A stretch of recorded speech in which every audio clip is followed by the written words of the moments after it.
Good day, everyone. It's been quite some time. I haven't uploaded a video since last August, but here I am. I'm back, and hopefully not until another year, but welcome back. And I've brought you a cube, not some solves, but a real review. And let's welcome the Xman Tornado V2. So let's run over the specs real quick. The cube is 56 millimeters in diameter, with a new tensioning system that's not like in the old cube, but it's similar in a sort of way. There are adjustable magnets with different strengths, and an adjustable core system with different spring tensions and center adjustment. The magnets can be adjusted with a tool that is provided in the box. There are, I think, 6 tensions which you can choose from by putting in the little screwdriver in the hole and turning it clockwise to increase the magnet strength and turning it counterclockwise to decrease the magnet strength.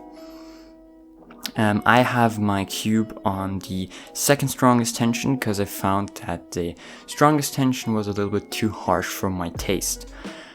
Depends on your turning style, but I would not recommend the strongest setting because it's really strong. I don't know if you guys still remember the GTS 3M magnet strength, but it's even stronger than that was. So I probably recommend something between the third strongest and the second strongest setting. Apart from that, the tensioning system consists of a inner ring and a outer ring. The inner ring can be adjusted by turning clockwise, and the outer ring can be adjusted by turning counterclockwise.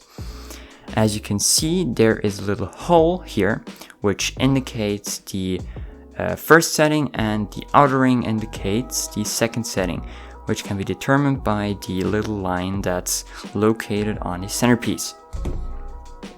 In the box, there is a pamphlet that describes the tensioning system pretty well.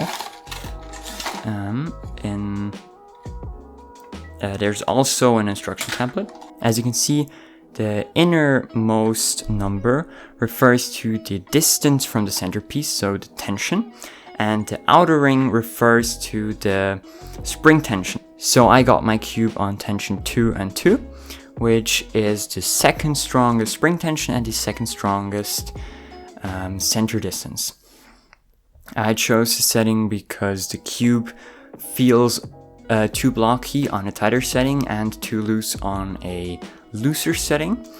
I tried 1 and 2, so 1 on the spring adjustment and 2 on the center travel, and I just felt that the cube felt a little bit too robust and too blocky, so I went a step down and I chose 2 and 2, and that worked pretty much well for me.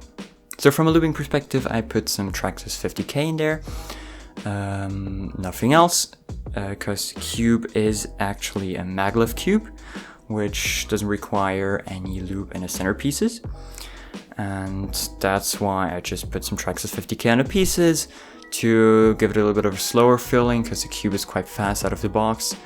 And that worked well for me, so I stuck with just 50K. Usually I put some D&M in there to complement the 50K, but in my case that wasn't necessary because the cube was too fast anyway, so I had to slow it down. On the inside there are corner piece center magnets, which basically means like on the GAN 12 and on the GAN 13, there is a magnet located on the stem of the corner piece and on the ball core, which you can see here. And this means that if a layer is misaligned, that the piece kind of snaps into a direction. It's not as pronounced as on the GAN 13, which pretty much just does not want to be in a different position than aligned, but in a solve you can definitely feel it a little. It helps with the stability, but it's nothing too major, so not really a buying reason for this cube. But now to the important part: how does the cube perform? The cube is very quiet, I would say. Not as quiet as for say a Dian Tengyun, but it's a lot quieter than a Volk, for example. The turning is a little bit more clacky than a GaNCube, but not as hollow feeling as an RS3M. It's quite smooth, but not out of the box. Out of the box, the cube is quite scratchy, but it's well looped. So it takes quite some breaking in until the cube feels remotely smooth. But I'd say it's more on the smooth side than on the scratchy side, and it's definitely a pleasant feeling, so no worries about getting tired of turning it or getting annoyed by the sound and the feeling. The cube is quite stable. It doesn't really lock up on me too much, even on more difficult algorithms.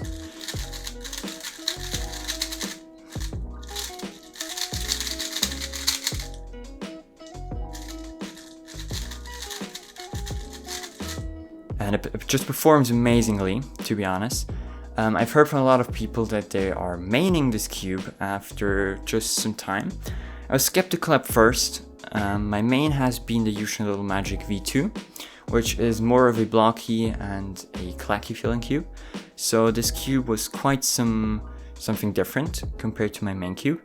So I had to get used to it quite a bit. But after about 150 or 200 solves, the cube just changed on me and it felt much better. At first I was quite skeptical because I got quite some lockups, which happened a lot to me before breaking it in. But after, let's say, like 50, 60, 70 solves, the cube broke in quite nicely and the feeling completely changed. So yeah, you have to give this cube some time to break in, but after it's broken in, it's amazing. If you can, give it a try at your next competition. Try it out, see how you feel about it, and yeah. I'll show you some solves with this cube and let me know what you think, and thanks for watching. See you guys soon.